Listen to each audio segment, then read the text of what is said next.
छाटणी तंत्रज्ञानाचा प्रभावी वापर करत सांगलीच्या गौंडप्पा पाटील या शेतकऱ्याने तुरीचा तब्बल चौथ्यांदा खोडवा घेतलेला आहे। विशेष म्हणजे आतापर्यंत या तुरीतून त्यांना 12 लाखांचा निव्वळ नफाही मिळालाय। गौडप्पांचा हा प्रयोग पाहून परिसरातील अनेक शेतकरी तूर पिकाकडे वळलेले आहेत।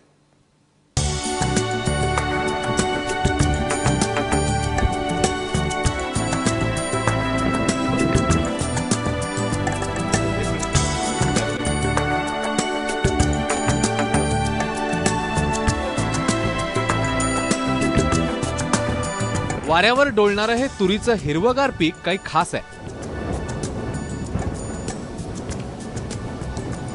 सांगली सोलापूरच्या सीमेवर असणाऱ्या सुसलात गावातील गौडप्पा पाटील या शेतकऱ्याने या 2.5 एकरावर तुरीचा तब्बल चौथ्यांदा खोडवा घेतलाय आणि यामुळेच पाटलांची ही शेती पंचक्रोशीत चर्चेचा विषय ठरली आहे। हे 4 वेळा कटिंग केलेलं आहे, म्हणजे 5 फुटाचं अंतर असतं, म्हणजे तेवढा काही खर्च येत नाही। म्हणजे ब्रँचेस आपल्याला 30 ते 35 दिवसानंतर दुसरी असं करत आपण म्हणजे 4 वेळा याला कट केलेलं आहे साहेब वरती, म्हणजे फांद्या काढून टाकलेले काय आपण शेंडा म्हणजे कुडणी, ह्या कुडणी आपण 4 वेळा केल्यामुळे आपल्याला 150 ते 165 पर्यंत आपल्याला ह्याची फांदे झालेले आहेत। गौडप्पा पाटील यांनी जून 2015 मध्ये पहिल्यांदा तुरीची लागवड केली।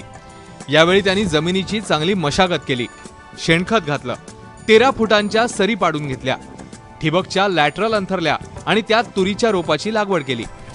या भागात मजुरांची मोठी समस्या असल्यानं ते सगळी शेती यांत्रिक पद्धतीने करतात, त्यामुळे त्यांची पैशाची आणि वेळेची मोठी बचत होते।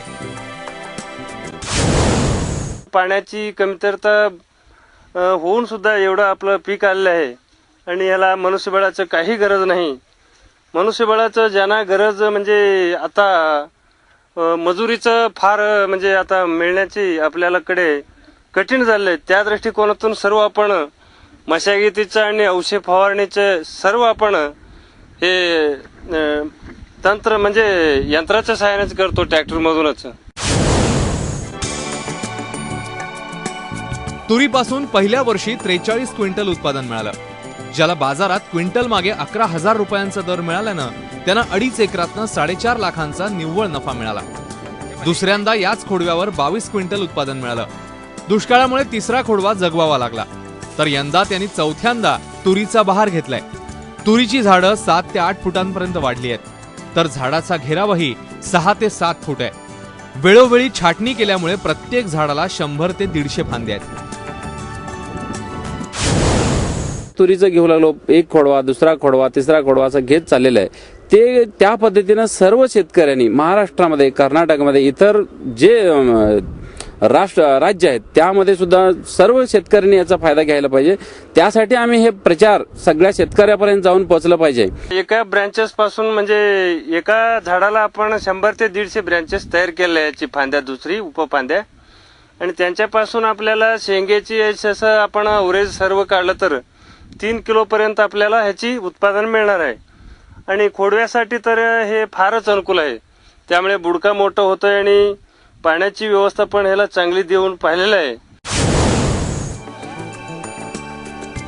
यंदा पिकाची झालेली वाढ पाहता एकरी 17 क्विंटल म्हणजेच या 2.5 एकरातनं 58 क्विंटल तुरीच्या उत्पादनाची अपेक्षा आहे। सध्याच्या बाजारभावानुसार सरासरी 9 ते 10 हजारांचा जरी दर मिळाला तरी त्यांना यंदा 5,80,000चं उत्पन्न मिळेल।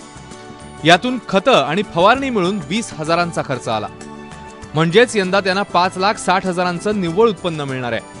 तर मागील खोडव्यातनं त्यांना 2,40,000चं उत्पन्न मिळालंय, म्हणजेच यंदाच्या वर्षात या तुरीतून त्यांना 8 लाखांचा निव्वळ नफा झालाय।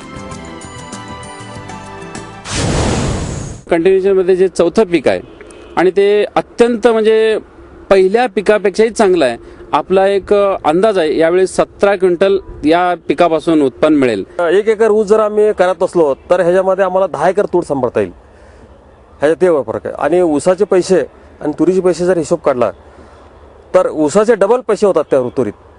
म्हणजे कसं तर 4 खोडवे येतात त्याच्यात, 4 खोडवे, आणि 4ही खोड्याचा हिशोब जर काढला तर 35 ते 40 क्विंटल ही तूर होते।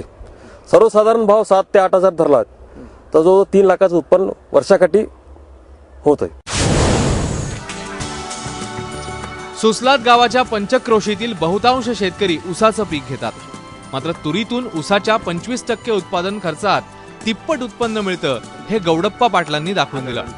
त्यामुळे या भागातील अनेक शेतकरी आता तूर लागवडीकडे वळताना दिसत आहेत आणि हेच गौडप्पा पाटलांच्या प्रयोगशीलतेचं यश म्हणावं लागेल. शिवकुमार पाटील, एबीपी माझा, सांगली.